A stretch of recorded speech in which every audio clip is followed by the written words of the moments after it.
Welcome, everybody. Welcome to the post-game show for Week 7. I'm your host, Commissioner JD. We're going to run through the games for you. Hope you enjoyed the game. Spoiler alert, if you haven't seen these games yet, you want to go ahead, go take a look at them. But we're going to run through these games real quick. The first Friday night game, wow.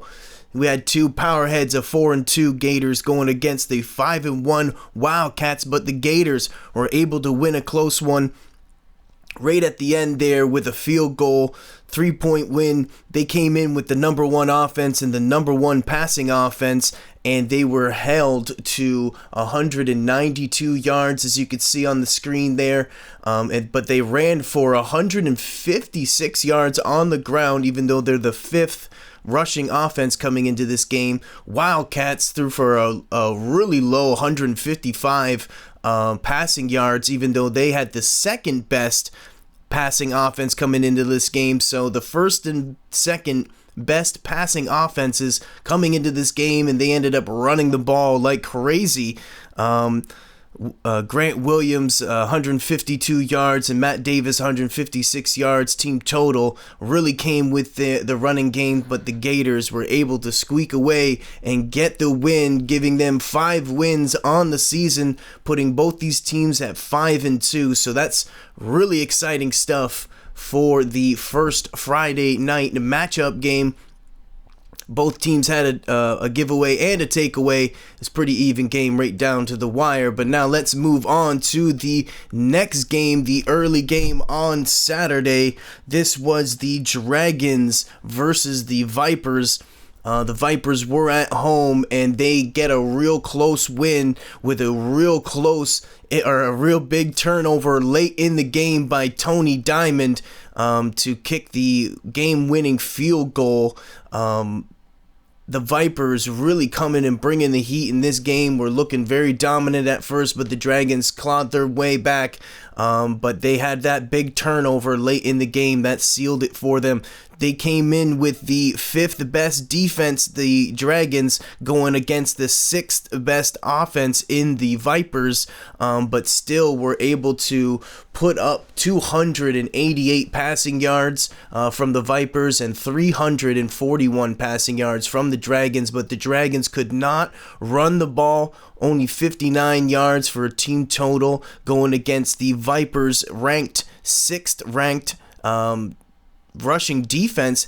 The Vipers have the 3rd best defense in total, with the 3rd best passing defense coming into this game, but still allowed 341 yards. So the Dragons were able to throw it on them, but they were unable to run it. But these Vipers, once again, consistent on the ground, coming into this game with the 4th ranked rushing offense, get 143 yards. Phil Clemens had a good day as well, but these Vipers get their 5th win, and that's 4 wins in a row. They were on a 3-game winning streak coming into this game, and now they got their 4th win, which is a CSFL record, which puts the Vipers tied for 2nd, but they are in the standings right now 3rd at 5-2. And man, these Vipers have really turned things around, looking real good in this game. It was a close matchup at first. It definitely was no blowout by any means, but the Vipers come away with a close one over these desperate 2-4, who are now 2-5, these Dragons, but are still mathematically in it with 2 weeks left for these Dragons. Can they somehow turn their season around and get 2 more wins and still come into that 8th seed? It is possible, because the Bears, Blue Jays, and Dragons all lost. So let's take a look at the next matchup. Is the Piranhas versus the Blue Jays. And this was a really good game. This was the rematch last time these two teams played each other.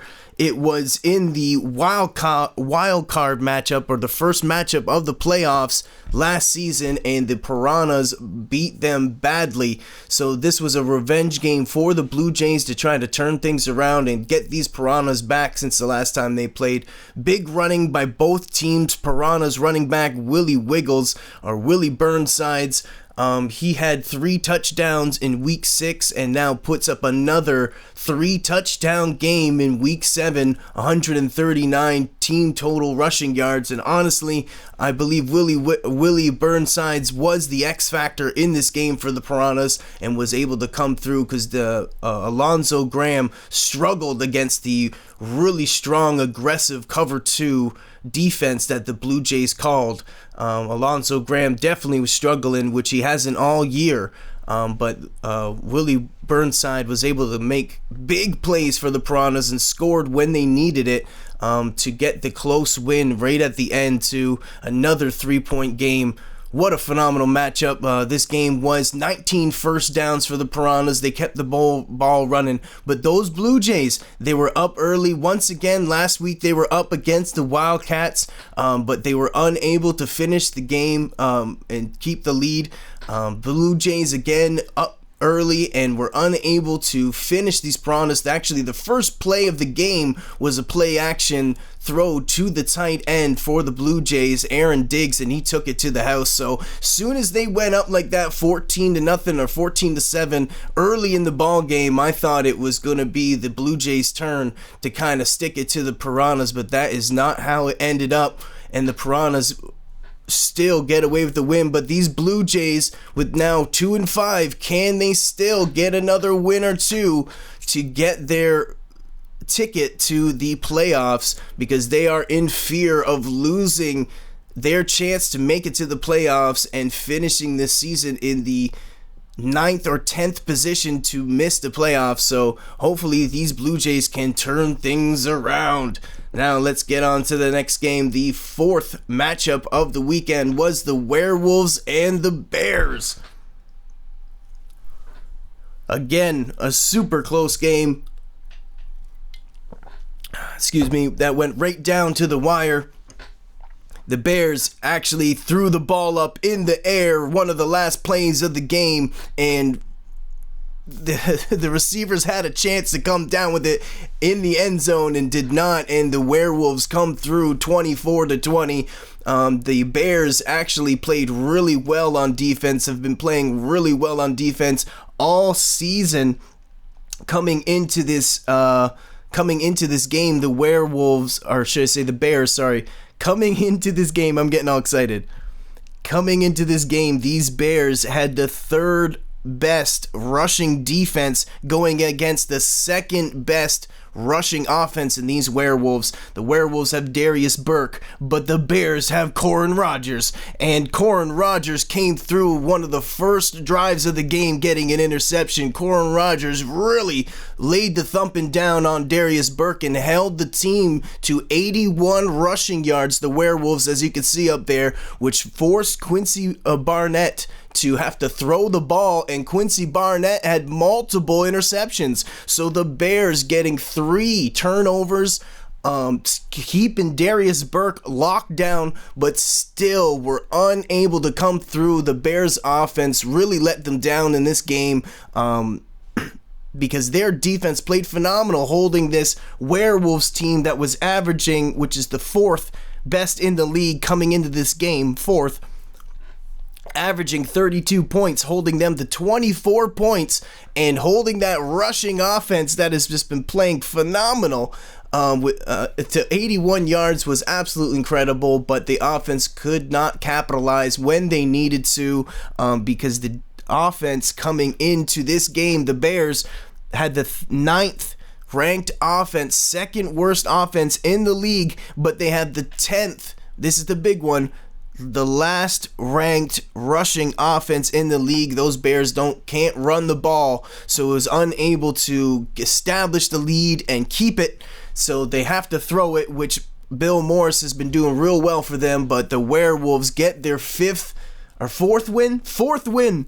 They get a 4th win right at the end, and the Bears cannot get this 4-game losing. They're now on a 5-game losing streak. They were 4 games coming into this and now are on a 5-game losing streak, but aren't not out of the playoffs quite yet. So let's move into the last matchup of the weekend. Hopefully those Bears can turn things around. And those Werewolves, one last point, those Werewolves, man, they're phenomenal on offense, they're phenomenal on defense, and no one's going to want to match up to those Werewolves. I know it. They are a spoiler type of team that's going to spoil someone's dreams. I know it.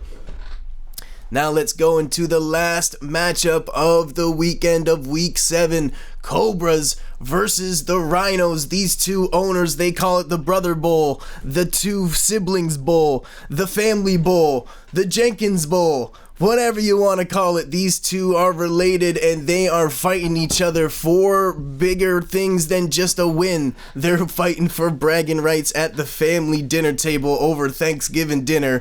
Who's gonna have the bragging rights? It looks like it is the Rhinos. Last second, Cobras actually played their backup quarterback.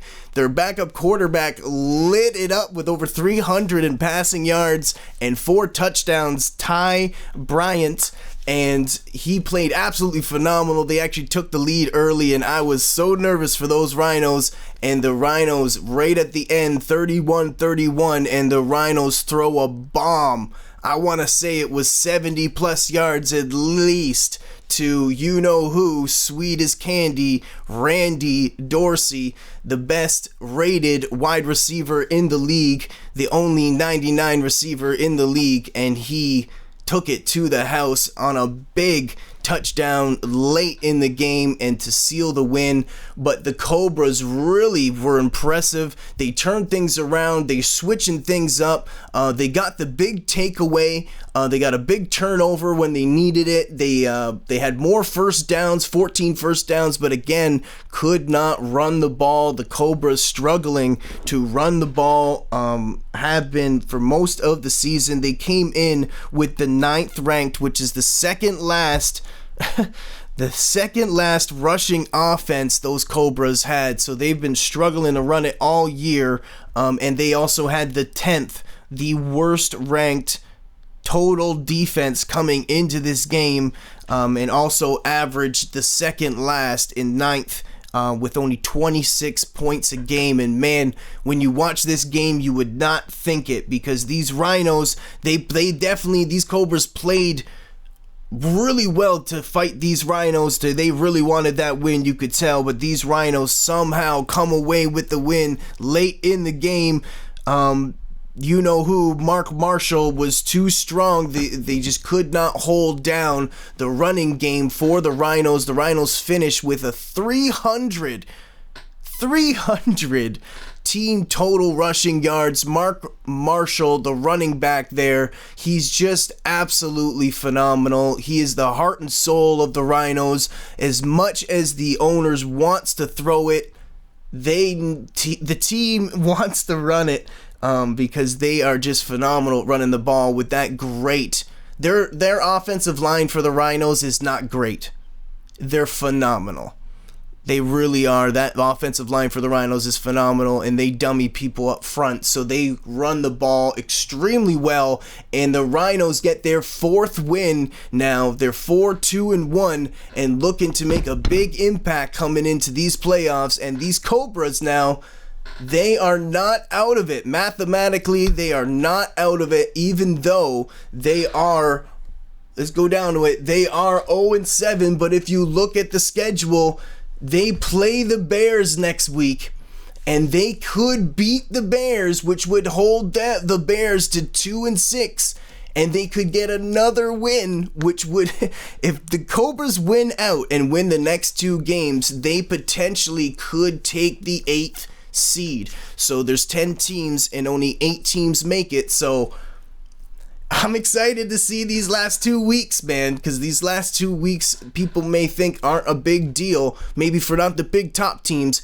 but these bottom 4 teams have not clinched the playoffs yet. The Bears, Blue Jays, Dragons, and Cobras, 2 of those teams are not gonna make it. Which ones are they gonna be? Can the Cobras pull off the impossible? Can the Bears save their season? Can the Blue Jays finally get things going? And can the Dragons right the ways of the champion? Will the champion who won it last season miss the playoffs this season? Stay tuned for week 8 coming up, and thank you so much for watching this. I hope you enjoyed it as much as we do. Talk to you soon.